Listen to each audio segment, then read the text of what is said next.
These three circles of dramatic conflict, we can think of it like that. Man versus man, man versus environment, man versus himself. External conflict, man versus environment. Okay? So external conflict is going to be the one that is, in some ways, the easier for us to understand. Alright? It is a non-personal conflict. It is not coming after Anthony because Anthony is an individual. It is coming after Anthony because Anthony happens to be in Oklahoma living in a trailer when the twister arrives. Okay? He's just screwed because he's in the wrong place at the wrong time. Not because of anything he's personally done. Okay? The Terminator is shooting all these different people. It isn't their fault. They just happen to be there when the Terminator shows up. However, there is a personal conflict if you look at the Terminator films. And what is that personal conflict? Again, still the same action. The Terminator trying to kill somebody. But a different kind of conflict. One conflict is just the Terminator's general antipathy for all human beings. Right? Kill them all. That's his mandate. Okay, in the original Terminator. Right? But then the Terminator is actually there with a personal mission. And what is a personal mission that the Terminator has? Nobody remembers the Terminator movie? You kidding me? Okay. Huh? Well, in the second movie, he's there to save the kid. The first one is to kill John Connor's father, right? Is to kill John Connor, mother. Right? To kill the woman that's going to give birth to John Connor. That is a personal thing. Okay? That is a personal thing that is happening between that individual machine, as it turns out, and that individual person. Okay? It isn't just she happens to be in the car when he starts to machine gun everything. Alright? So this kind of external conflict, the non-personal kind, we see these in tons of films, right? The conflict with the ship on the Titanic is not personal. If you're on the ship, you're going down with the ship. Period. Okay? But the conflict between Jack and the guy who is the sort of bodyguard, sort of henchman of, what's his name, Billy Crudup, that's personal conflict. Okay? Alright. So let's talk about that conflict. You'll have conflict that is beyond just, like I said, the tornado, the earthquake, the airplane going down. That's all. Even crime stories. The murderer, the cops, etc. But how many people have seen sort of a cop movie when it goes from just a general sort of cop pursuing someone to now it's getting personal? Right? You hear that. You'll even hear that phrase. Now it's personal. And what does that mean? Give me an example or what you think that means when all of a sudden the story, when the vendetta starts to get personal. What does that mean? Anybody? You guys are thrilling me today. Come on, help me out. It starts to affect like the person itself. It's not just like... Right, it starts to get into their melon, right? Starts to twist their individual melon. Okay, make them wonder, what's going on? How am I going to outwit this person? Okay? Or angers them on some level other than just wanting to escape the problem. Alright? Now you can't have personal conflict with a tornado, necessarily. Although you might feel like this airplane is sort of cursed and got something out to get you, or this car, or something like that. But generally, personal conflict is between people. And that's when it goes from just a cop hunting a criminal to maybe the criminal does something to that person's family, that cop's family. And we'll say now it gets personal. Okay? So we see this in Die Hard movies, right? The Die Hard movies, there's always some level where Bruce Willis goes from just being the sort of whatever guy in the middle of the situation to this criminal sort of getting his ex-wife or whatever, and then all of a sudden it becomes this personal battle between these two guys.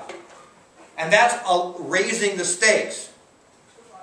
Okay? This extra level of personal conflict. Personal conflict is what most television is about. Because, obviously, big external events are more difficult, more expensive to film. They're more visual. Okay? Movies tend, action pictures particularly, tend to focus on, at least initially, on external kinds of conflict. Okay? Even cop shows have a tendency to be external conflict. People versus the system. Corrupt officials in general. We don't really have a name. We see a person, but we don't know them particularly. A criminal, a rapist, a this. But they don't have a face, a name. They're not actually after an individual. And then as the story progresses, in order to raise the stakes, it becomes less about you and the criminal and more about you and John, you know, the bastard or whatever. All right? Classic personal conflict, Romeo and Juliet. Okay, from the beginning, we know who these individuals are. We know two houses, both alike in dignity. We know that the conflict is going to be about these two families. And we identify them. We already know something about both of them from the very beginning. Always the conflict is Benvolio, Mercutio, Romeo, Juliet. It's never that bastard, or that swordsman, or that bad guy, or that ghost. It's always personal. Now, during Trifles, we saw the kind of conflict that is actually internal. What internal conflict did we focus on in that little play, Trifles? Eric? Mrs. Peters versus... Right. Yeah, very like... And how do we know what was going on with her internally? How do we know what was happening? Sorry, I wasn't listening. Right. I was looking around. I know. It's beautiful, isn't it? Yeah. I often just look around this class and I think to myself, God, what a wonderful group of people. So anyway, so how do we know what's going on in terms of Mrs. Peters' inner conflict?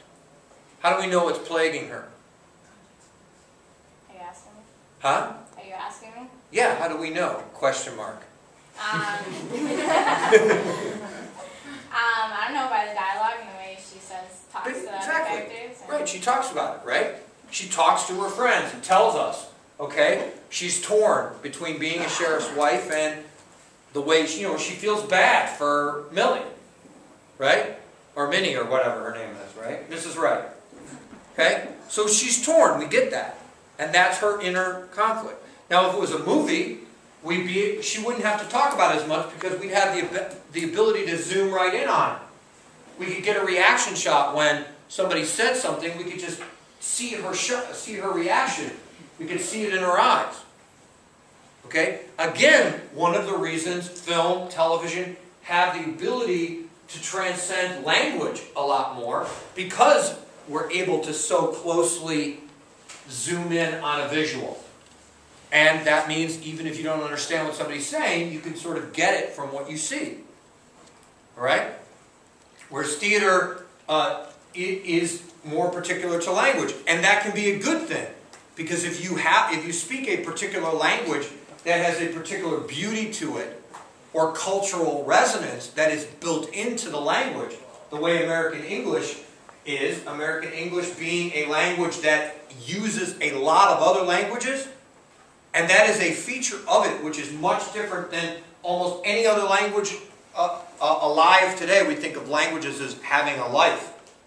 Okay? British English doesn't incorporate as many Spanish words, French words, Native American words.